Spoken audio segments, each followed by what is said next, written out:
this is a quality that I'm noticing as I'm following the instruction to be listening for more and more effective fields of care for myself. And I hope that by discussing this today, it'll just help bring this felt quality forward and support us in sensing into it and into its source. So you're invited to listen to this in a meditative way, available as you wish for this felt quality of confidence. And then we'll do a field of care meditation. Okay. So I wanted to start with a quote from Sokni Rinpoche. And here's what he says about confidence. Confidence, the state of being totally self-assured, does not come from being rich, nor from being proud of oneself. It also doesn't come from personal power trying to drum it up. That's not real confidence. According to Dzogchen, true confidence comes from knowing how to be free in any thought and in any emotion. When that is the reality of our own experience, we are no longer afraid of ourselves. Okay, I'll read that one more time. Confidence, the state of being totally self-assured, does not come from being rich, nor from being proud of oneself. It also doesn't come from personal power trying to drum it up. That's not real confidence. According to Dzogchen, true confidence comes from knowing how to be free in any thought and in any emotion. When that is the reality of our own experience, we are no longer afraid of ourselves. Love that. So he's speaking here to a confidence that is beyond how we usually think about confidence.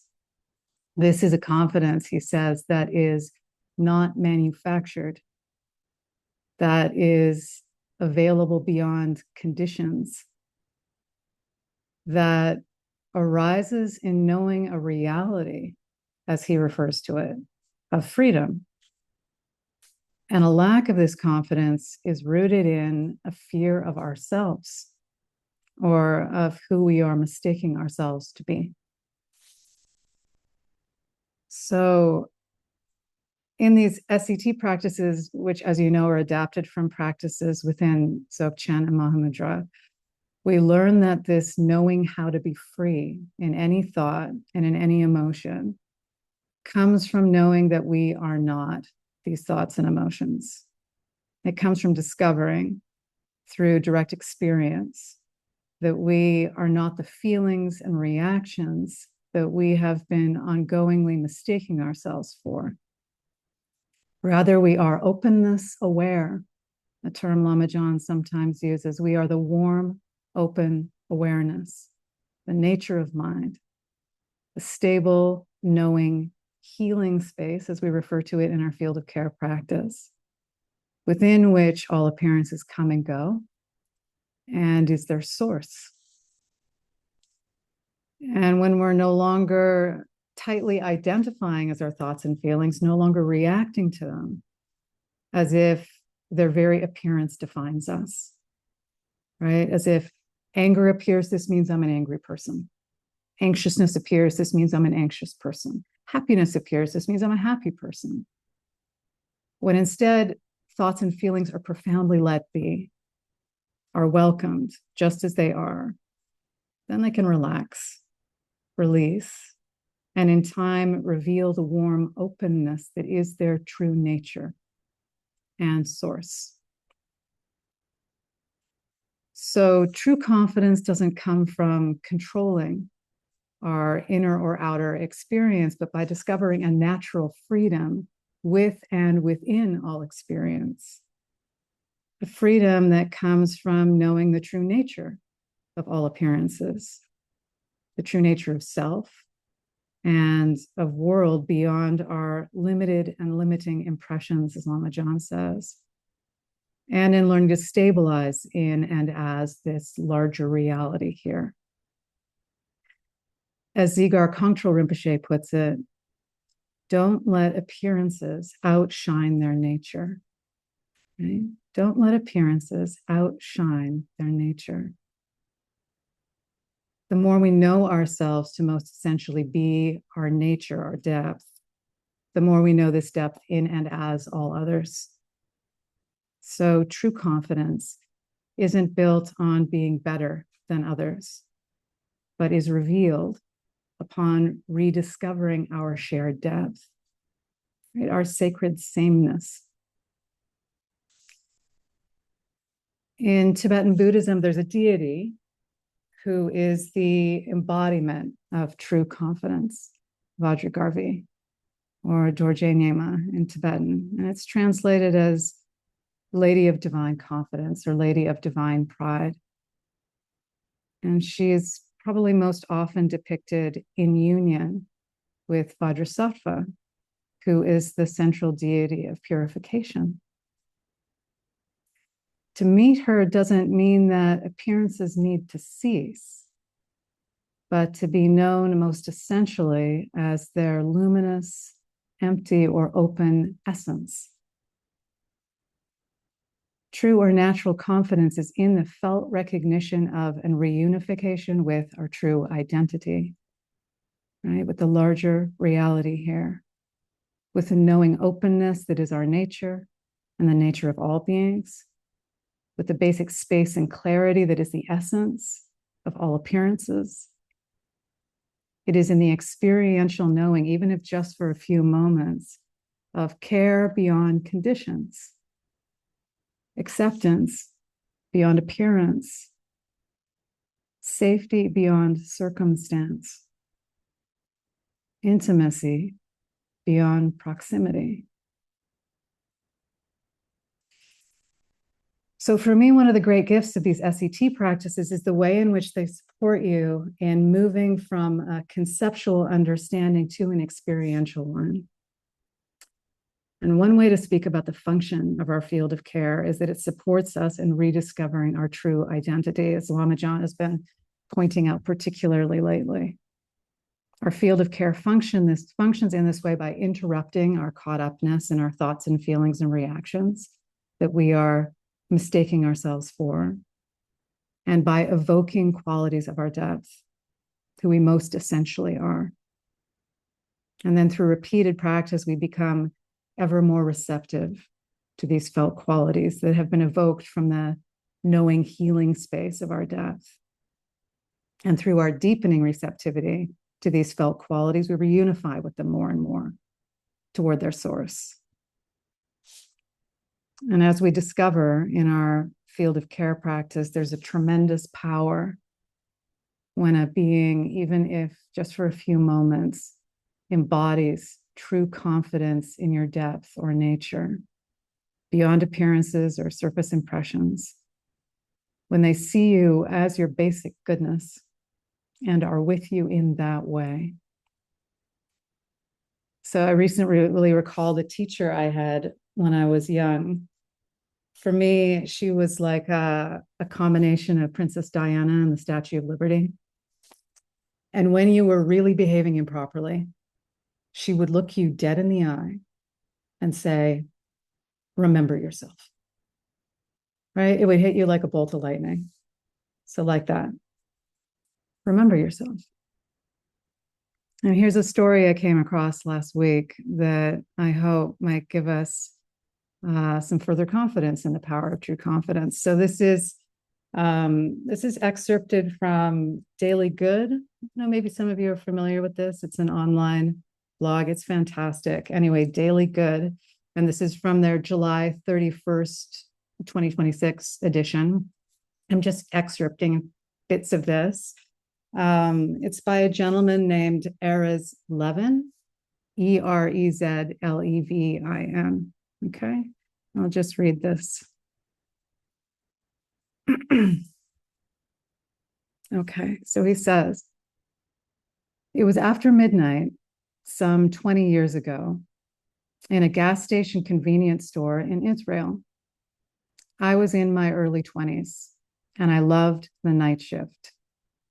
Maybe one or two people came in an hour, and in between, It was very, very quiet, quiet enough to read. And I was reading a lot in those days because I had just been introduced to the wisdom of our ancestors, which I hadn't known before. One book in particular had hold of me that season, The Path of the Just, an old text that lays out step by step how a human being can move toward right consciousness and right deeds.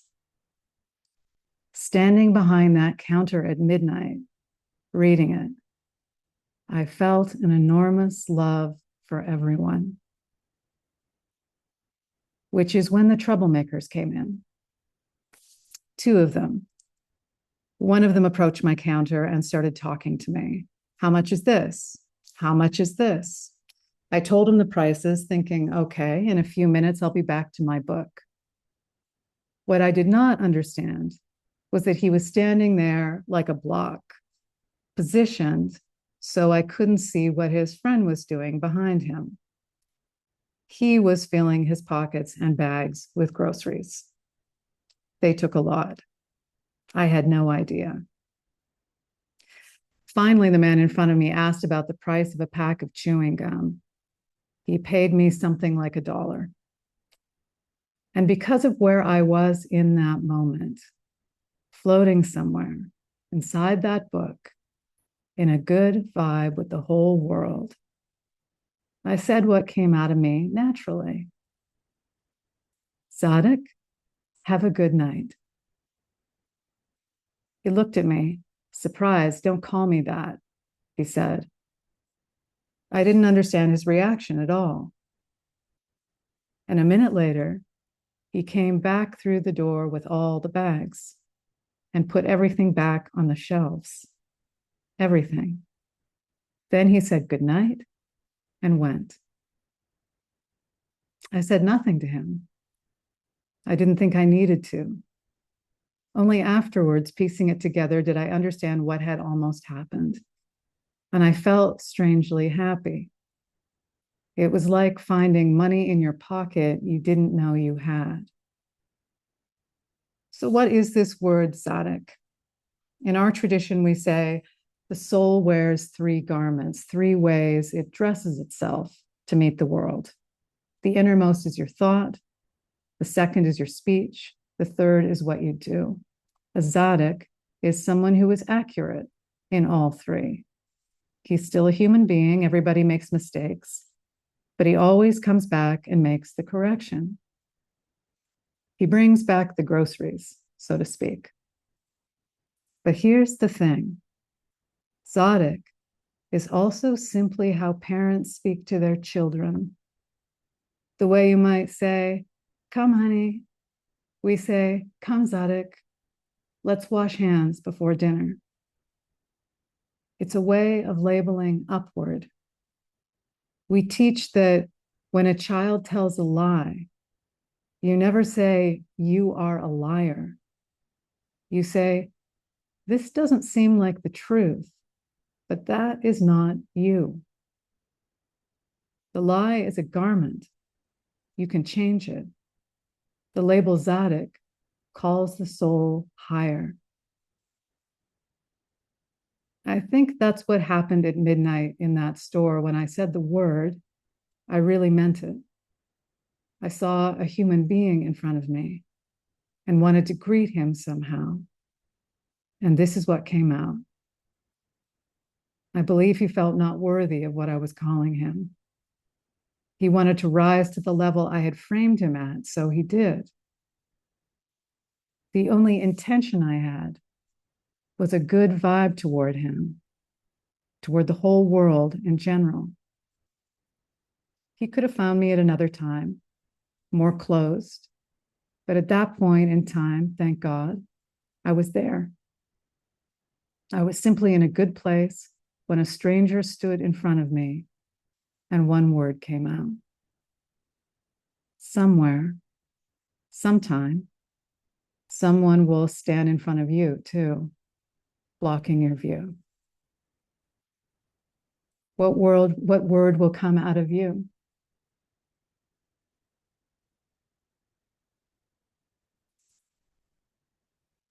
Okay. So I think you can hear in this story that when this man called the stranger before him Zadok, it wasn't just a labeling upward conceptually, right? Its power came from where that label arose from.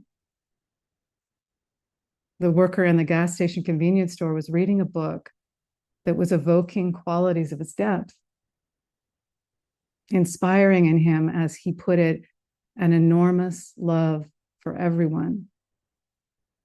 And from his depth, he recognized that stranger as his depth. Beyond appearances, he saw that stranger in his natural and profound worth.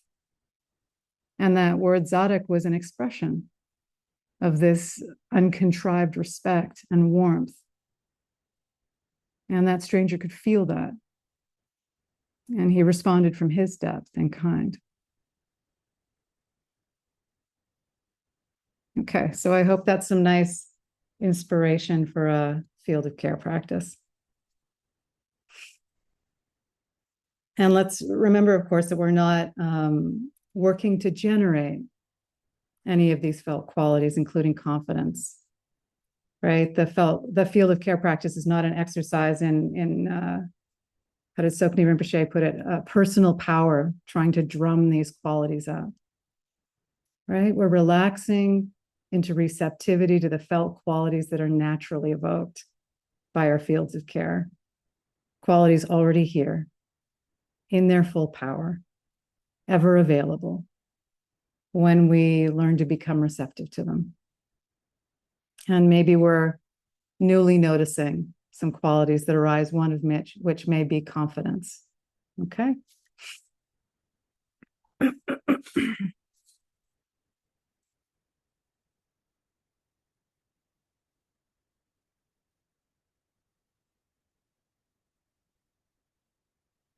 Okay, so let's begin by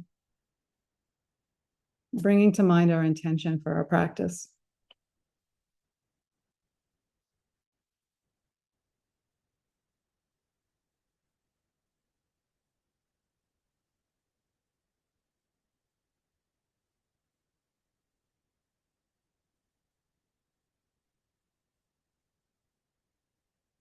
And not just as a thought, but also noticing and allowing into the warmth at the heart of our intention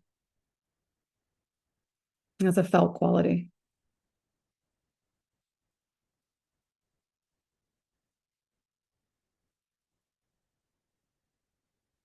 And resting in and into that.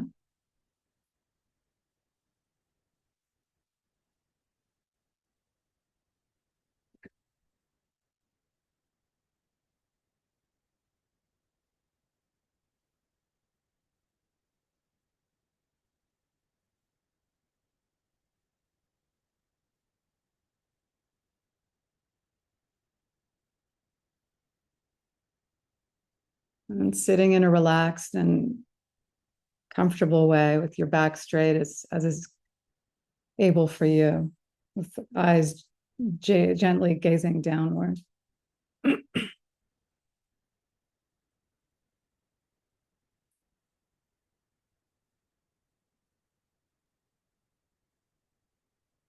just coming down from the thinking mind into the body.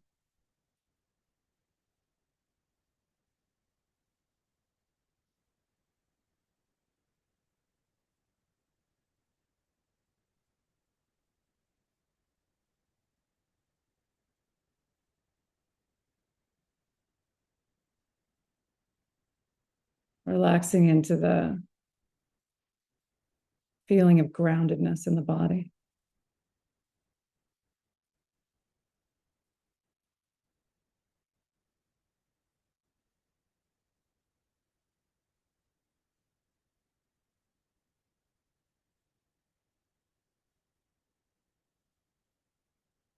Feeling the body as a whole from within it.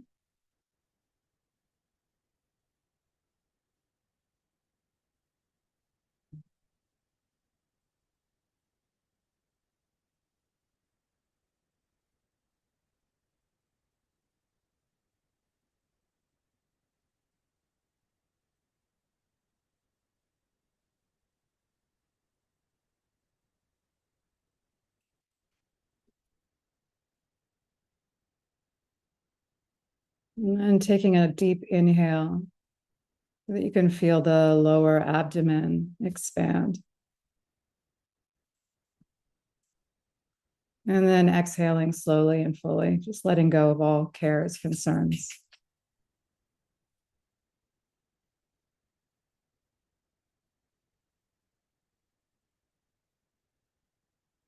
And you can repeat that a few times in your own way, your own pace.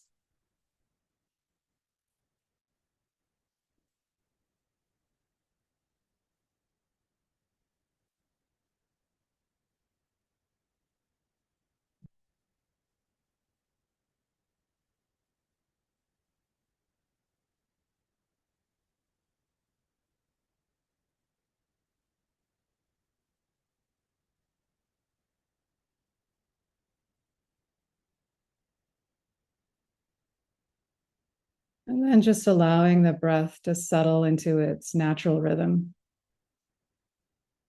Still feeling the lower belly moving with the breath.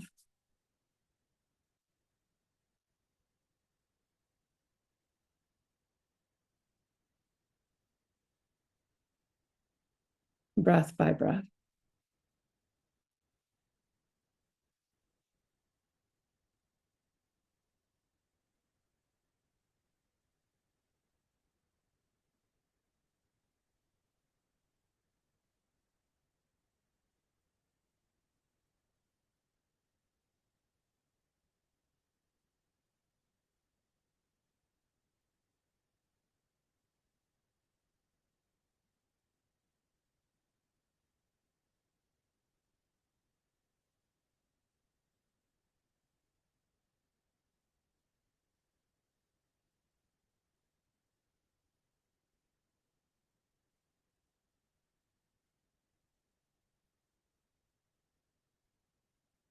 And now bring to mind your field of care.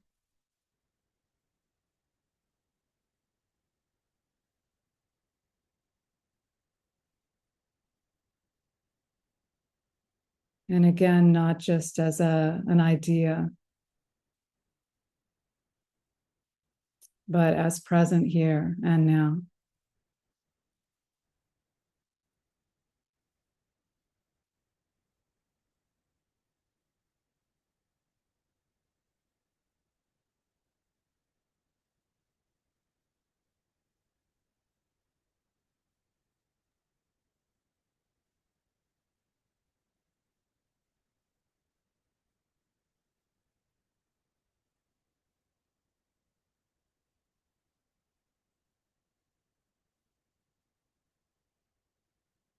You are being seen and held in deep care,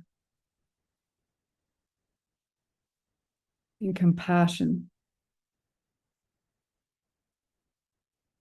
in acceptance and warmth beyond judgments.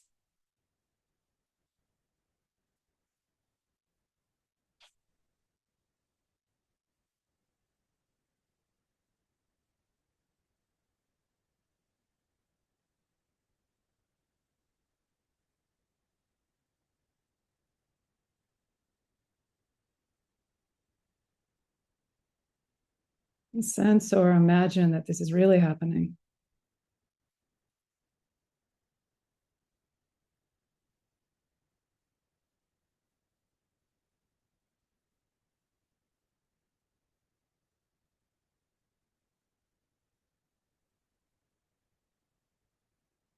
Resting into this felt experience.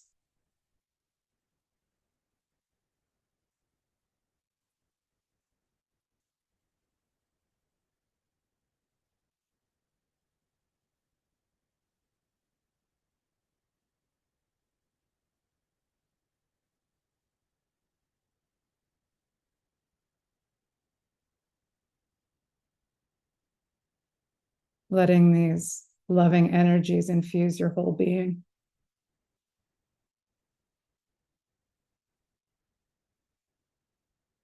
And your whole world.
accepting these loving energies and qualities into all layers of body and mind.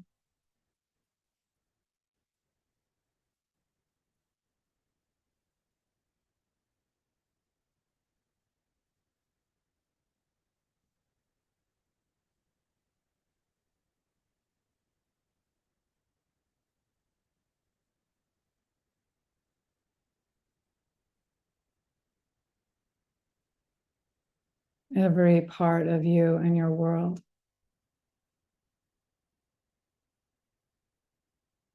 Loved in its very being.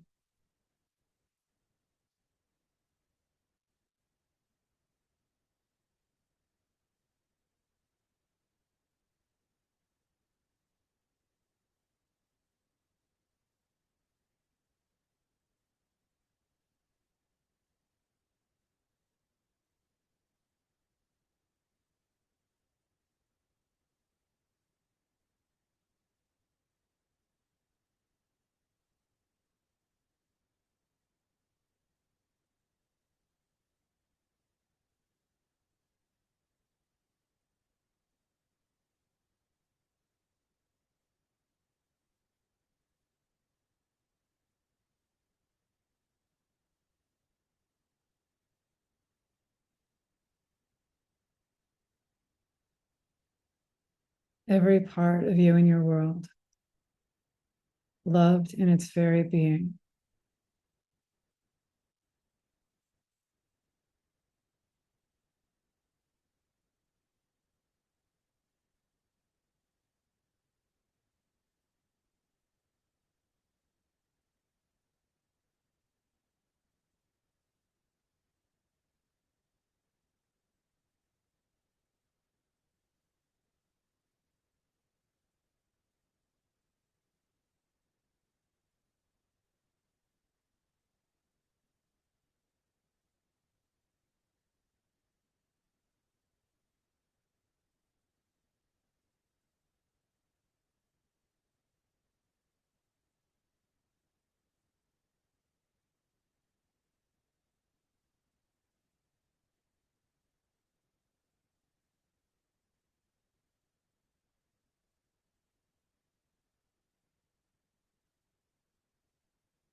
And as thoughts and feelings arise,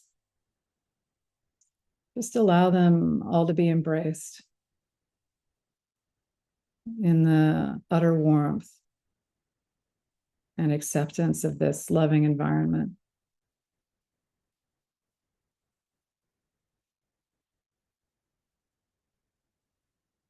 Allowing all thoughts and feelings to find their own place in their own time.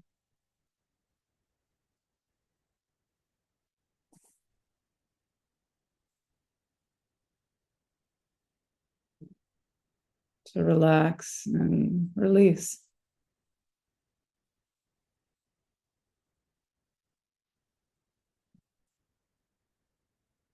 By letting them all be.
If you lose the feeling of the loving energies and qualities, especially recall your field of care as present here now.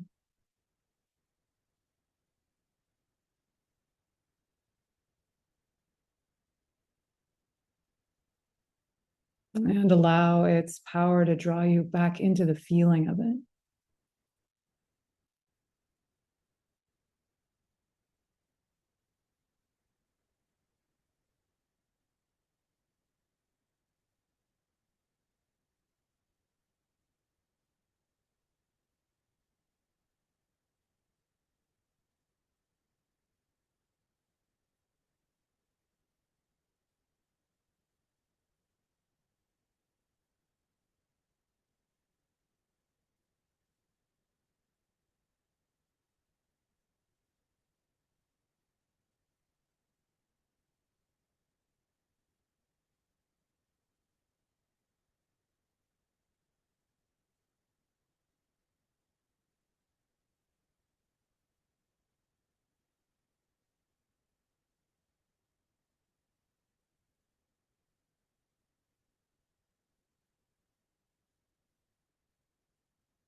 And now let these loving powers and qualities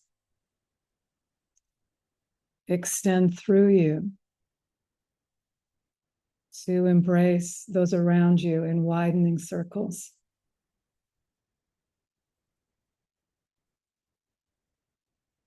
Pervading all beings in warmth, in care.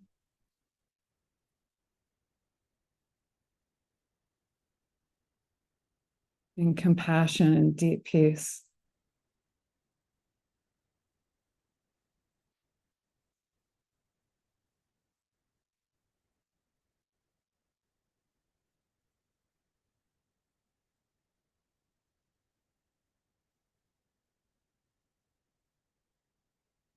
Resonating with beings in the depth of their being,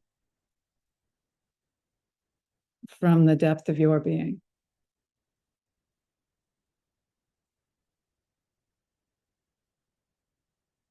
Wishing them deeply well and free.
And now let this loving, healing environment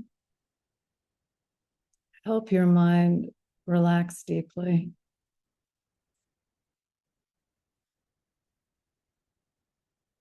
Releasing all goals, all trying.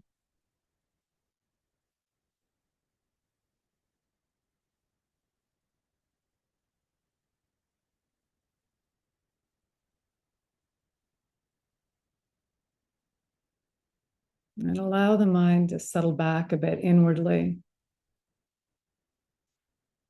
into the background of its awareness.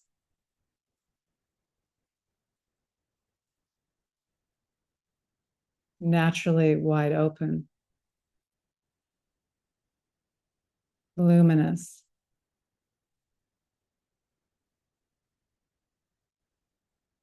and warmly accommodating like a sunlit sky. Beyond reference points.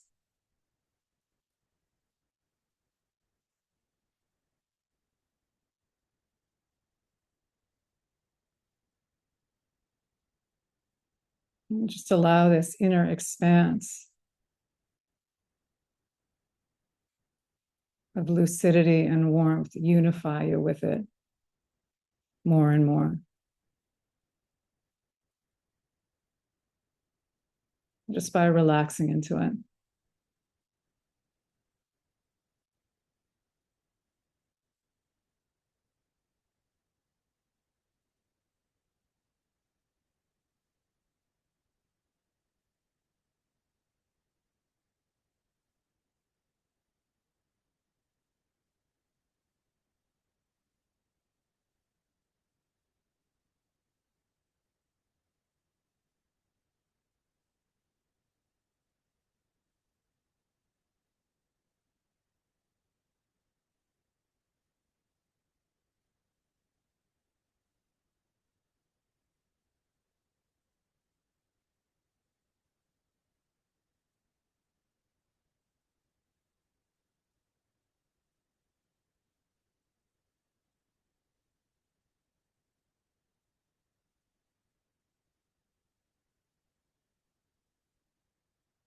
allowing thoughts and feelings that arise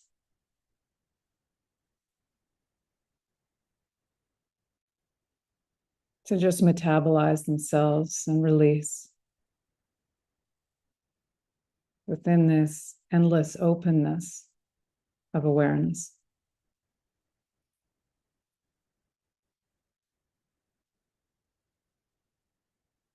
By letting everything be.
Okay, thanks everyone. So we have a little bit of time to share observations or